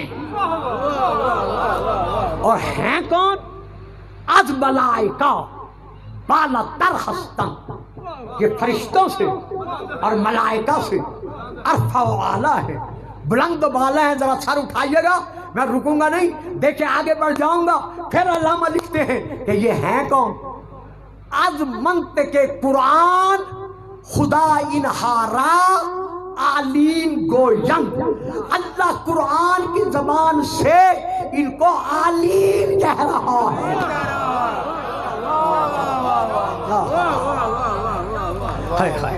تو اب یہ عالین کون ہے؟ اذ قال ربک للملائکۃ انی خالق بشرا من طین فاذا صبیتہ ونفخت فیہ من روحی فقعوا لہ ساجدین فسجد الملائکۃ کلہم اجمعون الا ابلیس استکبر وکان من الکافرین قال یا ابلیس ما منعک ان تسجد لما خلقت بیدی استکبرت ام کنت من العالین؟ او شیطان عزازیل، او مردود، تو جو میرے بنائے ہوئے خلیفے کو تعظیمی سجدہ نہیں کر رہا، کیا تو نے تکبر کیا؟ یا تو عالین میں سے ہے؟ تو آئیے اب دیکھتے ہیں اور اسی پہ ختم کرتے ہیں کہ یہ عالین کون ہے۔ اللہ جو عالین کہہ رہا ہے، ان عالین سے مراد کون ہے؟ درود پڑھیے گا، میں عرض کروں صلوات۔ بیٹا پڑھنا، شاہ جلدی کرو نا، ایک بار پھر درود پڑھے صلوات۔ یا تھا تو بلند مرتبے والوں میں سے۔ اب آئیے آگے، حضرت مولانا اشرف علی تھانوی صاحب اپنے ترجمے لکھتے ہیں کہ اللہ نے شیطان سے کہا کیا تو غرور میں آ گیا، یا یہ کہ تو بڑے درجے والوں میں سے ہے؟ دیکھتے جائیے گا میں کیا پڑھ رہا ہوں۔ میں نے کہا ہے نا 1 گھنٹے کی تقریر کے لیے یہ ہمیں پتہ ہے کہ ہمیں کتنی 100 اور کتنی 1000 کتابوں کا مطالعہ کرنا پڑتا ہے۔ رب اکبر کی قسم ہے، میرا بیٹا گواہ ہے، بھائی علامہ رشید ترابی صاحب گواہ ہے، 10,000 کتابیں ہیں عربی فارسی اردو پر مشتمل مجھ گناہگار کی لائبریری میں، مجھ طالب علم کی لائبریری میں۔ ایک موضوع کے لیے ہمیں سینکڑوں کتابیں پڑھنی پڑتی ہے، بعد میں جا کر ذمہ داری کے ساتھ ممبر سے بیان کیا جاتا ہے۔ تو یہ کس نے لکھا ہے؟ حضرت علامہ اشرف علی تھانوی صاحب نے۔ اب میں حوالہ دے رہا ہوں حضرت علامہ عبد الماجد دریابادی صاحب کا، وہ لکھتے ہیں کہ اللہ نے شیطان سے کہا کیا تو غرور میں آ گیا، یا یہ کہ تو واقعی بڑے درجے والوں میں سے ہے؟ اب میں پھر حوالہ دے رہا ہوں حافظ مولانا نظر محمد صاحب کا، وہ کہتے ہیں اللہ نے شیطان سے کہا تو نے تکبر کیا یا تو بلند مرتبے والوں میں سے ہے؟ اب میں حوالہ دے رہا ہوں مولانا مودودی صاحب کا کہ اللہ نے شیطان سے کہا تو بڑا بن رہا ہے یا تو ہے ہی کچھ اونچے درجے والی ہستیوں میں سے؟ اب میں پھر حوالہ دے رہا ہوں حضرت علامہ قاضی ثناء اللہ پانی پتی صاحب کا کہ خدا نے عزازیل سے کہا یا تو بڑے درجے والوں میں سے ہے. اب میں حوالہ دے رہا ہوں تفسیر در منصور جلد نمبر 5 کا. اس میں یہ درج ہے کہ اللہ نے شیطان سے کہا تو اپنے آپ کو اس سے عالی مرتبہ خیال کر رہا ہے. ہر ایک نے یہ تو لکھا ہے کہ کیا تو بڑے درجے والوں میں سے ہے, اونچے درجے والوں سے ہے, بلند درجے والوں میں سے ہے. اور بابا آگے لکھو نا کہ وہ بلند درجے والے کون ہیں.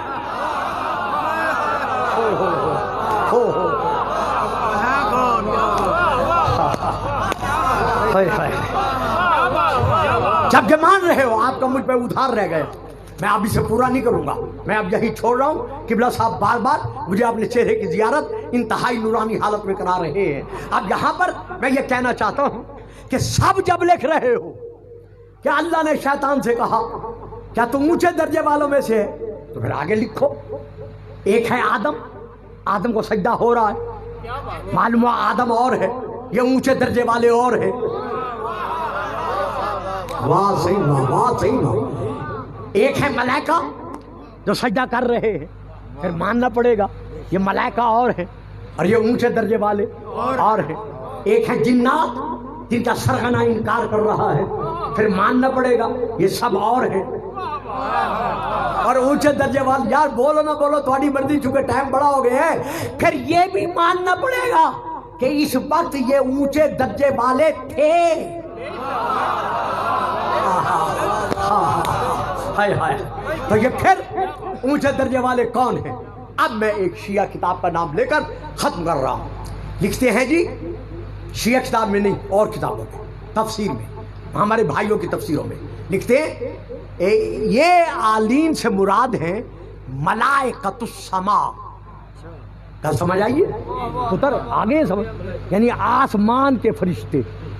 حکم ملا تھا زمین کے فرشتوں کو کہ تم آدم کو سجدہ کرو. یہ ہیں آسمان کے فرشتے جن کو اللہ نے عالین کہا. دیکھ لیجئے قلم کو گھما گھما کر حاکم وقت کی مرضی پر کس طرح عمل میں لایا جاتا ہے. بابا جان قرآن کی آیت ہے کلہم اجمعون, سب ملائکہ نے سجدہ کیا. کہاں اللہ نے کہا کہ آسمان والے ملائکہ کا حکم نہیں تھا. ہائے ہائے ہائے.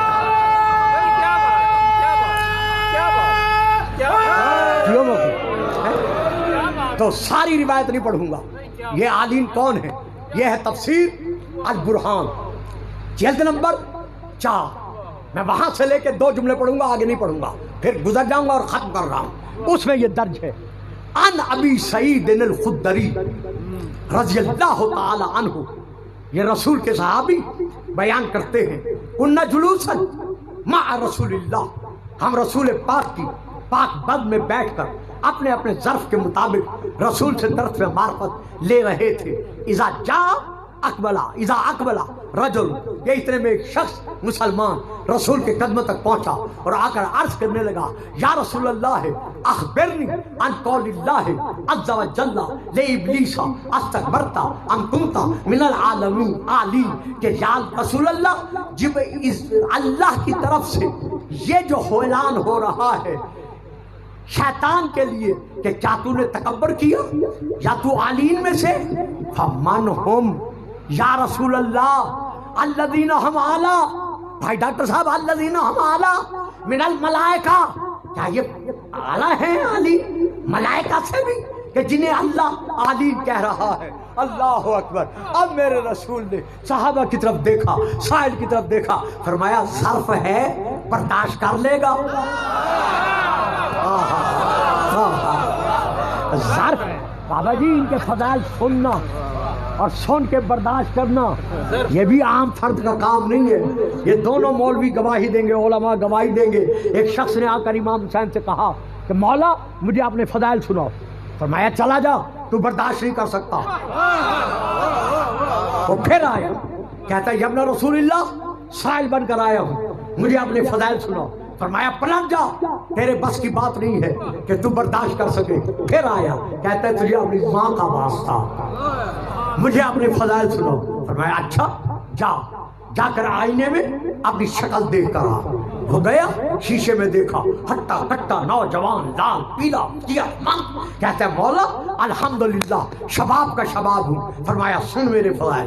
امام نے 2 جملے اپنے فضائل میں ادا کیے تھے. چیخ ماری, گر پڑا, ہوش میں آیا, کہا جا شیشے میں جا کر دیکھ. اب جو دیکھا تو 100 سال کا بوڑھا بن چکا تھا. فرمایا یہ ہے ہمارے فضائل, اگر تم برداشت کر سکتے تو ہم تمہیں سناتے. تو رسول فرماتے ہیں اگر ظرف رکھتا ہے تو سن. فرمایا مولا حق. فرمایا ان عالین سے مراد کون ہے؟ انا محمد و علی و فاطمہ والحسن والحسین. یہ ہیں وہ عالین یاد جن کے مقابلے میں فرشتے نہیں اتر سکتے. تو کہتا ہے وہ ہم جیسے ہیں. فرشتوں میں سے کون ہے؟ ملک الموت اسرائیل. مشرق میں, مغرب میں, جنوب میں, شمال میں, جہاں کوئی مرنے لگتا ہے آنے واحد میں لکھا ہوا ہے 12,000 عوالم, اور کچھ میں ہے 18,000 عوالم. اسرائیل کے سامنے ایسے ہیں جیسے ہاتھ کی ہتھیلی ہوتی ہے. جس طرح کوئی ہتھیلی پر 1 روپیہ رکھ کر اسے اچھالتا ہے, گراتا ہے, الٹتا ہے, پلٹتا ہے, سنبھالتا ہے. کیوں؟ اس کا اس روپے پر گرفت کا حق موجود ہے. اسی طرح پورے 18,000 عوالم اسرائیل کے لیے مسخر ہے. آنے واحد میں, مشرق میں, مغرب میں, جنوب میں, شمال میں, جہاں حکم ملتا ہے وہیں پہنچ جاتا ہے. اور جب کوئی گھر والے رونے لگتے ہیں اپنے مردے پر تو یہ آواز دے کر کہتے ہیں تمہیں پتہ نہیں ہے میں 5 مرتبہ ہر گھر میں آتا ہوں. اور جب کوئی مر جاتا ہے اور اس کے گھر والے روتے ہیں تو میں انہیں پکار پکار کر کہتا ہوں کہ کیوں رو رہے ہو؟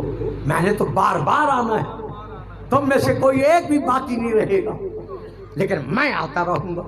حد ہو گئی. جو اسرائیل ان کی خیرات میں بنا ہے وہ شرق و غرب و جنوب و شمال میں پہنچ سکتا ہے اور پہنچ رہا ہے. قبلہ کوئی شک نہیں کرتا. پہلی کتاب کا نام بہار النوار, دوسری کتاب کا نام بصائر الدجال, تیسری کتاب کا نام علی العوالم, اور باقی بہت ساری کتابیں جن سے میں لے کے پڑھ رہا ہوں, یہی معاد شناسی اور باقی کتابیں جن سے میں لے کے پڑھ رہا ہوں. ہاں طوالع الانوار عربی میں وہاں سے لے کے پڑھ رہا ہوں. اس میں یہ درج ہے کہ جب بھی کوئی مرنے والا مشرق میں, مغرب میں, جنوب میں, شمال میں مرنے لگتا ہے انہو یحضر عند کل میت فی شرق الارض و غربها, کہ جب بھی کوئی مشرق مغرب میں مرتا ہے پھر بر والبحر, خشکی میں یا تری میں مرتا ہے, علی اس کے سرانے آنے واحد میں پہنچ کر اسے بتاتے ہیں کہ اب آنکھ کھول جس کی زمین میں جا رہا ہے.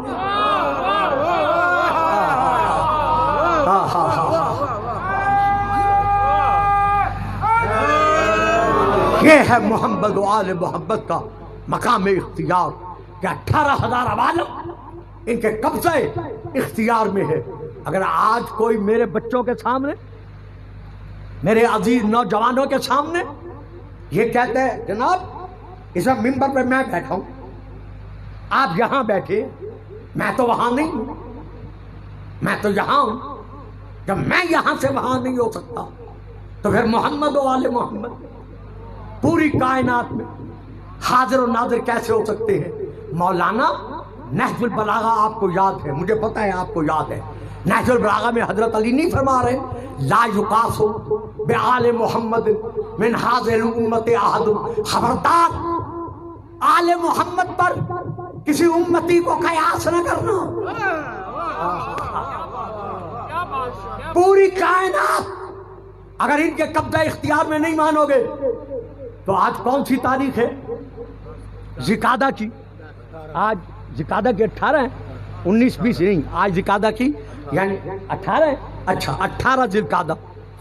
اگر محمد و آل محمد کو حاضر و ناظر نہیں مانو گے تو غریب توس, غریب الغربا, زیادہ مصائب نہیں پڑھنا کیونکہ ایام مولا کے ہیں. 2 جملے دے رہا ہوں. غریب الغربا غریب الطوس میرے مولا امام رضا علیہ السلام نے جب انگوروں میں ملے ہوئے زہر کے ساتھ چند انگور مامون رشید کے کہنے پر تناول فرمائے، صرف 3 دانے، زیادہ نہیں۔ اس نے مولا کے سامنے انگوروں کا گوشہ رکھا تھا کہ تناول فرمائیے۔ امام فرماتے ہیں جنت کے انگور ان انگوروں سے بہت بہتر ہے۔ یہ کہتے ہیں ہر حالت میں یہ انگور آپ کو کھانے پڑیں گے۔ ایک گوشہ خود اٹھایا، جس گوشے کے انگوروں میں 9 کے سوزن سے اور اس کے دھاگے سے زہر ملایا گیا تھا، وہ گوشہ امام کو دیا۔ جب میرے غریب الغربا امام نے ایک دانہ کھایا، دل میں امام کو محسوس ہو گیا۔ دوسرا دانہ گیا، حلق میں مولا کے لعاب رک گیا۔ تیسرا دانہ کھایا، امام کی زبان تالو سے چمٹ گئی۔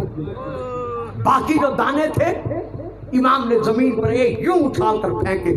آپ برداشت کر لیں گے؟ اگر نہ ہو تو مجھے معاف کر دینا، میں پردہ نہیں ڈال سکتا۔ جیسے انگور کے دانے زمین پر گرے، اتنے زہریلے تھے کہ جب ان انگوروں کا رس جس میں زہر ملا ہوا تھا زمین پر پڑا، زمین کا سینہ پھٹ گیا۔ اب آپ اندازہ لگائیں کہ وہ زہر کتنا سخت تھا۔ امام سر پر رومال رکھ کر جب چلنے لگے، مامون کہتا ہے کہاں جا رہے ہو؟ فرمایا جہاں تم نے بھیجا ہے۔ یہ کہہ کر امام چلے، ہرسمہ بھی ساتھ ہے۔ ابو سلط امام کا صحابی روتے ہوئے پیچھے پیچھے آ رہا ہے۔ 20 ذی القعدہ کو سن 203 ہجری امام کو یہ زہر بھرے انگور کھلائے گئے۔ 20 ذی القعدہ کا دن گزار کر ساری رات، 21 کا سارا دن، 22 کی ساری رات، 22 کا سارا دن بطور کا بیٹا اپنے بستر تنہائی پہ تڑپتا رہا۔ مولا حسن جب آپ کے کلیجے کے ٹکڑے ہوئے تھے، آپ گھر میں تھے، مدینے میں تھے، آپ کی بیٹیاں، آپ کے حرم، آپ کی اولاد، آپ کے بھائی آپ کو سنبھالنے والے موجود تھے، لیکن جب غریب الغربا تڑپا تو کوئی سنبھالنے والا نہ تھا۔ بار بار رخ کر لیا مولانا مدینے کی طرف، آواز دے کر کہا فاطمہ تو بھی آ رہی ہے اور مجھے بھی زہر مل گیا ہے۔ کبھی کبھی امام نے آواز دے کر کہا بیٹا جواد، بیٹا محمد، باپ تیرے انتظار میں ہے۔ 23 ذی القعدہ کا دن جب ظاہر ہوا، آپ نے پہلے ابو سلط سے کہہ دیا تھا کہ میری شہادت کے بعد تم نے دیکھنا یہ ہے کہ کون بغیر اذن کے اس گھر کے اندر آتا ہے، جو آ جائے وہ سیدھا میری طرف بڑھے گا، تم نے اسے روکنا نہیں۔ یہ ابو سلط کہتا ہے میں مولا کے غم شہادت میں رو رہا تھا، دروازے بند ہیں، یا میں نے دیکھا ایک نورانی چہرے والا نوجوان سامنے صحن میں ظاہر ہوا، جو اس حجرے کی طرف بڑھا جس پہ مولا بستر پر موجود تھے، تڑپ رہے تھے۔ میں آگے بڑھا، میں نے جھک کر سلام کیا، سلام کے بعد عرض کیا آپ کون ہیں؟ دروازے تو بند تھے، آپ کیسے آ گئے؟ تو یہ ہے امام کا جواب۔ فرمایا جو مجھے مدینے سے لایا ہے اسی اللہ نے مجھے یہ قدرت بخشی ہوئی، میں تیرا امام جواد ہوں، محمد تقی۔ یہ کہہ کر مولا آگے بڑھے، امام کا سر اٹھایا، گودی میں رکھا۔ کتنے خوش ہوئے ہوں گے مولا جب اپنا سر اپنے جوان بیٹی کی گودی میں دیکھا ہوگا۔ میں ہاتھ باندھ کر کہتا ہوں مولا آپ کتنے خوش نصیب تھے کہ آپ کے آخری وقت میں آپ کا سر آپ کے جوان بیٹے کی گود میں تھا، لیکن ہائے کربلا کیا کرے وہ بوڑھا باپ علی اکبر کا سر۔ حسین کی گود میں ہے، تڑپ تڑپ کر کہہ رہے ہیں اکبر آنکھیں کھول، بوڑھا باپ ملنے آیا ہے۔ بس آخری جملہ رہے اور میں ختم کروں۔ امام محمد تقی علیہ السلام کو امام نے اپنی چادر رومال میں لیا، تمام امانتیں امامت کی امام کے سپرد کی۔ امام نے بابا کا سینہ چوما، بابا کی پیشانی کا بوسہ لیا، بابا کے چہرے کا بوسہ لیا۔ میں کہتا ہوں مولا آپ بڑے خوش نصیب ہیں، جب آپ نے بابا کے جسم کے بوسے لیے، آپ کا بابا زخمی نہیں تھا، پیشانی سے خون جاری نہیں تھا، لیکن ہائے کربلا،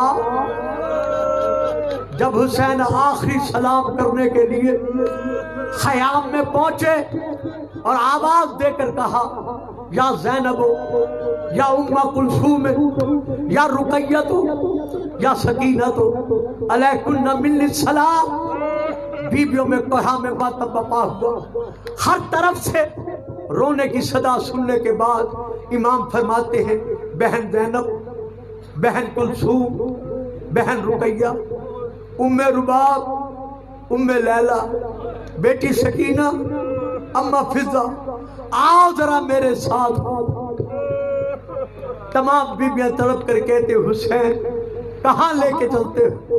فرمایا آؤ میرے ساتھ میرے سجاد کے خیمے میں۔ تمام بیویوں کو لے کر حسین سید سجاد کے بیمار کے خیمے میں پہنچے۔ امام کا سر بستر بیماری پر ریت گرم پر ہے، حسین دو زانو ہو کر سجاد کے سرانے بیٹھ اپنا ہاتھ بیٹے کی پیشانی پر رکھا، فکرہ برداشت کر لیں گے۔ امام جھک کر کہتے ہیں سجاد، سجاد آنکھیں کھول نہ کھول تیری مرضی، لیکن آج کے بعد یہ مظلوم بابا ملنے نہیں آئے گا۔ اتنا کہنا تھا، سجاد نے تڑپ کر آنکھیں کھولی، بابا کو خون میں ڈوبا ہوا دیکھا، تڑپ کر کہتے ہیں بابا غسل تو پانی کے ساتھ کیا جاتا ہے، آپ اپنے خون میں نہائے ہوئے۔ فرمایا بیٹا جس کا کوئی والی و وارث نہ رہے، دشمن یہی سلوک کرتے۔ تڑپ کر سجاد کہتے بابا جان اینا اینا امی العباس، میرے چچا عباس کہاں گئے؟ پہلا نام عباس کا لیا، کہا بیٹا بازو کٹا کر میری کمر توڑ کر دریا کے کنارے سو گئے۔ اینا اینا اخی علی الاکبر، میرا بھائی اکبر، کہا میری آنکھوں کا نور گم کر گیا۔ بھیا قاسم لاش کے ٹکڑے اٹھا کے خود لے آیا۔ سجاد کس کس کا سوال کرو گے؟ سارے مارے گئے۔ جب کہا سارے مارے گئے، اب سجاد اٹھ کر بیٹھ گئے۔ بیٹھ کر سجاد نے کیا کیا؟ سب سے پہلے خیمے میں اصغر کے جھولے کو دیکھا، جھولا خالی نظر آیا۔ جب جھولا خالی نظر آیا تو پھر ایک ایک مستور کی گودی کو دیکھا۔ ایک ایک کی گودی کو دیکھتے دیکھتے جناب رباب کی گودی پہ نظر رک گئی۔ بی بی رو کر کہتی ہے میرا بیمار بیٹا منہ سے بول نہیں رہا، دیکھ بھی رہا ہے، رو بھی رہا ہے، کیا تلاش کر رہے ہو؟ کہا اماں سارے جوان تھے، سارے مرد تھے، میدان میں لڑنے گئے، لڑ کر شہید ہو گئے، لیکن میرا بھیا علی اصغر کہاں گیا؟ اصغر کا نام آنا تھا۔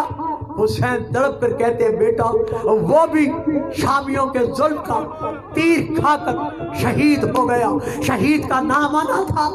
اب سجاد بیٹھے نہیں، تڑپ کر اٹھے، ایک ہاتھ میں نیزہ سنبھال کر نیزے کو زمین پر رکھ کر کہتے بابا جان اب مجھے بھی اجازت دیجیے، میں بھی میدان میں جاتا ہوں۔ جب کہا نا مجھے اجازت دو، امام جھکے، جھک کر سر چوما، سر چوم کر کہا سجاد میدان جہاد دو ہے،